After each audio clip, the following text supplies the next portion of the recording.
That's a happy goat.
Welcome everybody, I'm Jason, and this is Overly Equipment, and it's been about a month or two since I talked to you guys last. Hope everybody's doing well.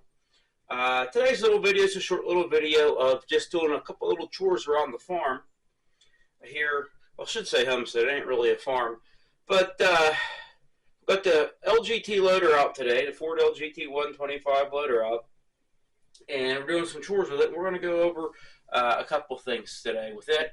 But all the videos I've done around here, I don't know if anybody's ever noticed on this barn, but we're feeding goats and chickens today, and we put all the feed in a tin, as you see.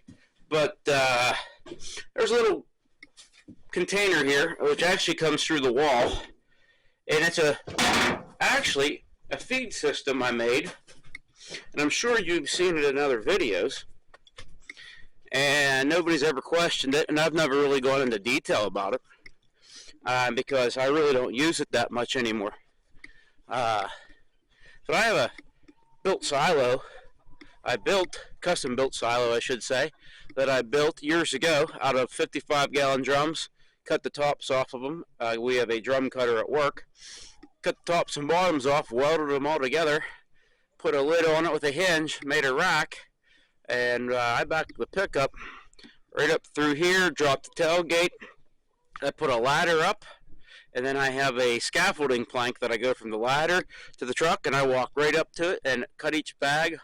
I throw a bag on that rack, cut it open, and it dumps it right in. And it would hold about 15, 20 bags if I remember correctly. But I don't use it as much as I do because what I was finding out, well, first off, we're down to 2 goats. We did lose a goat last year, and that's something I didn't even video, but we lost a goat. So we're down the 2 goats, down from, oh boy, 5, 6, whatever it was. And, I was going through goat feed like crazy. Every week I'd have to run down to the farm store and get 2 or 3 bags. And we had them in that garbage can, in that metal garbage can in there you see. And then after I found out that after the goats slowly passed away over the years, the food that would sit in there would actually get moldy around the edges. And I would imagine it's from condensation because I have it buttoned up pretty tight with a seal. So they put a lot of molasses in the food, of course. So it's hot, it's sticky, and it's going to break down and get moldy. It's a food stuff, right? So because I sealed it up and looked, I thought, oh man, it's leaking because it would start getting moldy in the edges.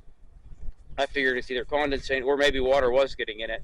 But regardless, it would sit in that silo for 6 to 8 months, and by the time we got to the bottom, the last 50, 60, 70, 80 pounds would get all moldy. It wouldn't be no good. Naturally, we don't want to feed that to the goats, so we'd end up throwing it away.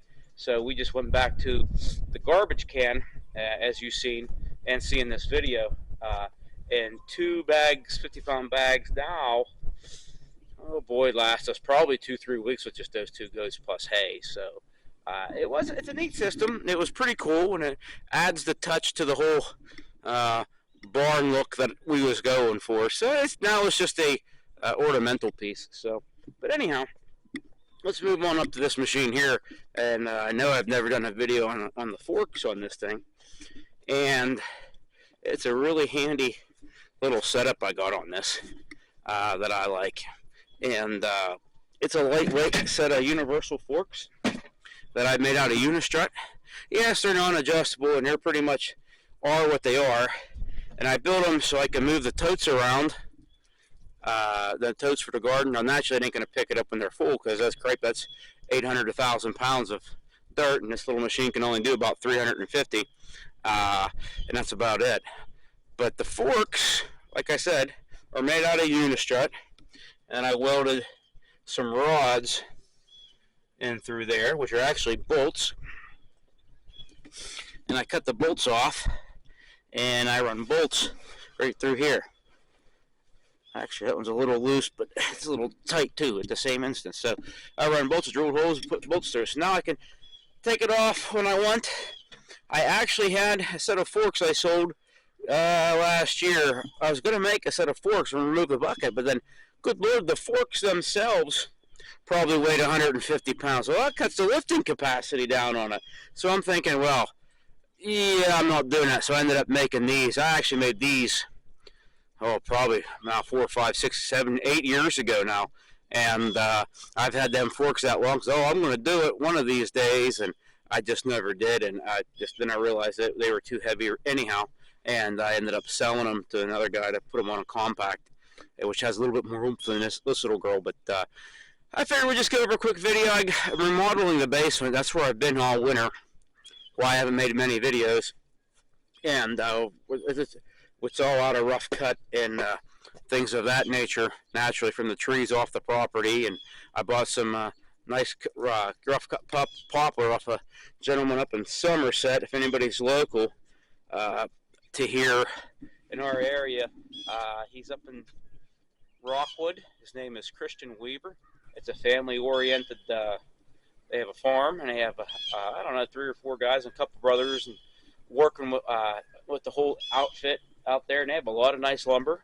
They mill a lot of rough cut. They get a lot of 2nd grade, 3rd grade tongue and groove, which I ended up buying for like $5 a piece for tongue and groove. It has some knots in it, a couple rough edges, but that's what I was looking for anyhow. I wanted something rough and not fancy and shiny coming from Lowe's and paying $15 a board for. So I saved money and it looks cool. And we'll do a video on it once it's all complete. But yeah, his name's Christian Weaver. They sell stuff on Facebook Marketplace. So if anybody's in the area and needs some rough cut, Go up there and see him. He's really reasonable, very nice guys. Help you load the truck right up, pick out whatever you want, what you don't want, whatever you. They do custom milling. They have stuff on stock, so give them a call, see what you need. Really good guys up there. But we're going to load some more lumber, leftover lumber, and that's pretty much going to do. We're going to stick it into one shed there and use it for another day, for another project. So stay tuned. We'll finish this video up, but thank everybody for watching, hitting that subscribe button, and hit the share button as well and all that good stuff. We appreciate it, and we'll catch you on the next one, guys. Thank you.